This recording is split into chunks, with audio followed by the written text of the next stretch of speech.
Oke. Selamat pagi semuanya. Pagi, Pak. Oke, terima kasih sudah hadir hari ini.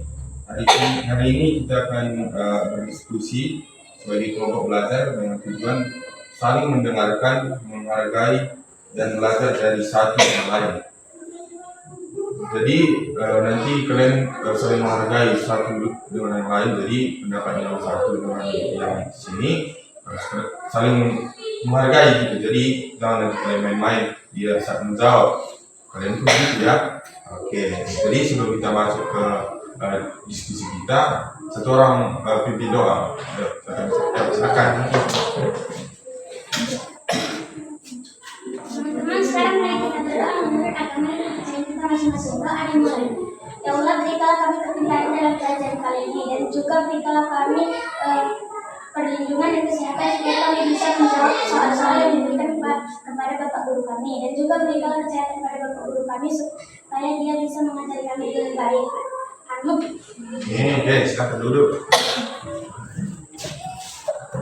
Oke semuanya, terima kasih sudah hadir.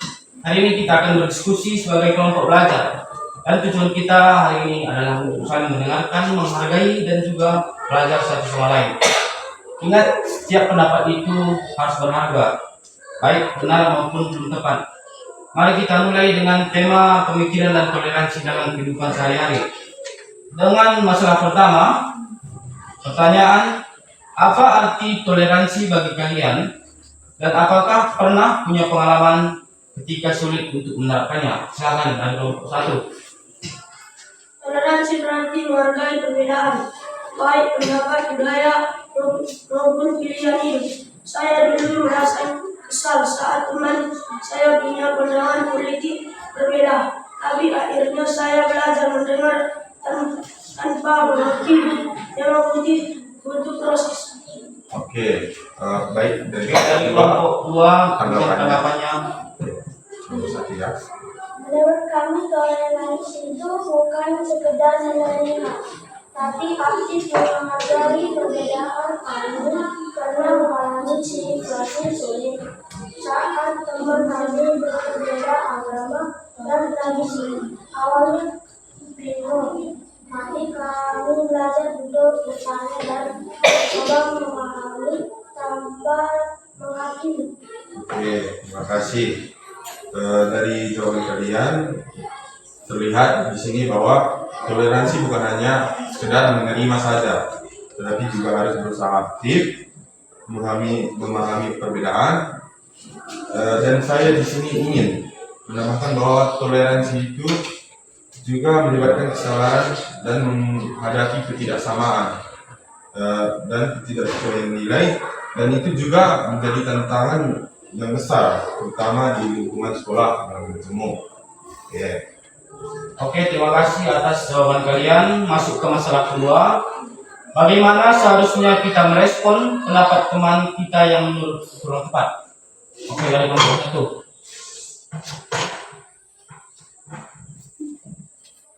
Menolak pendekatan yang lebih seperti bertanya apa maksudnya, atau boleh aku bantu klarifikasi waktu diskusi tentang teori.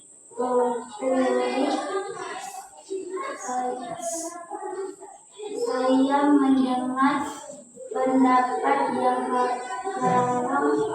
kurang tepat pada saat, tapi saya melihat menjelaskan pelan-pelan daripada menyalahkan. Oke, terima kasih. Dari kelompok dua, apa tanggapannya?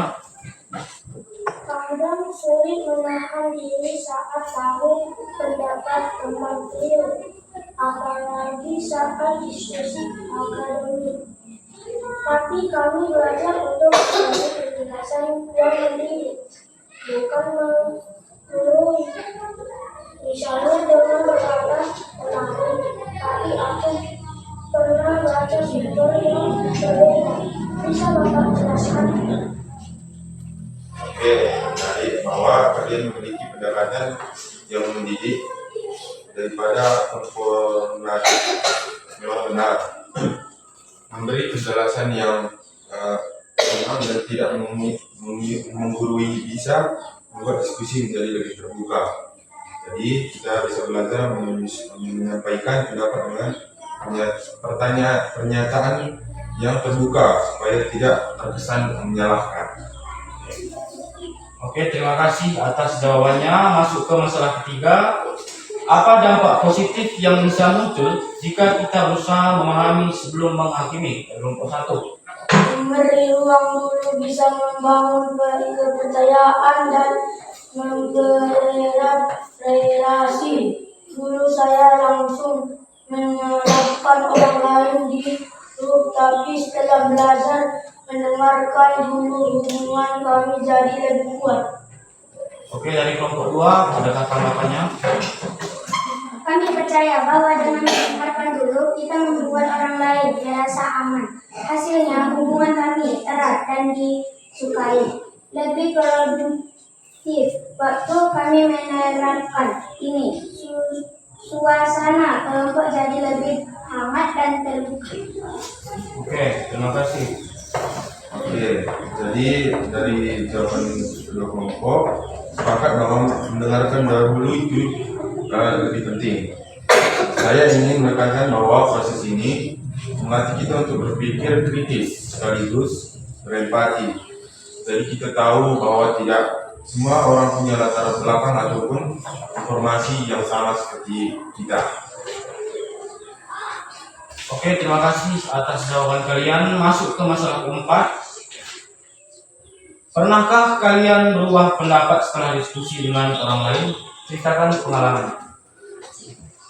Tunjukkan bahwa pendapat bisa berkembang jika didukung argumen yang baik. Saya sempat tidak setuju soal jam pelajaran ideal, tapi setelah teman saya menyampaikan sudut pandangnya, saya malah setuju. Oke, dari kelompok 2, tanggapannya? Salah satu dari adik-adiknya saat mereka malah berbeda. Tapi setelah dengar argumen dan pengalaman dari teman lain, dia coba belajar lagi dan ternyata hasilnya lebih baik.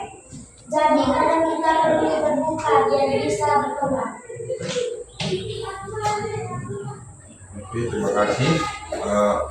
Ini bukti nyata bahwa diskusi yang sehat bisa mengubah pandangan. Menarik melihat bagaimana argumen yang kuat dan pengalaman pribadi bisa memgoyahkan keyakinan seseorang. Tanda bahwa kita bisa terbuka untuk belajar. Oke, terima kasih dari kelompok. Masuk ke masalah yang terakhir. Bagaimana peran empati dalam menjaga hubungan baik antar teman atau kelompok?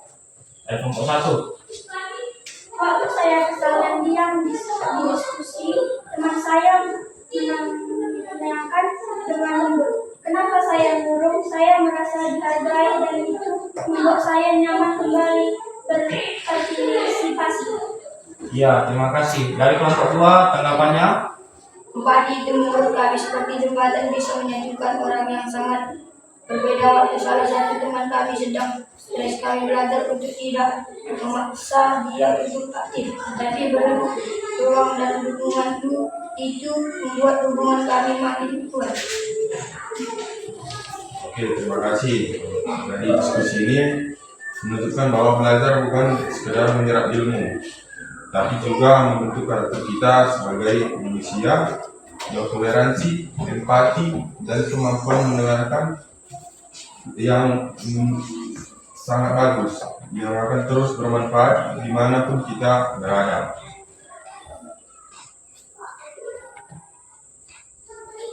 Oke, sekian dari masalah yang kita sudah selesaikan.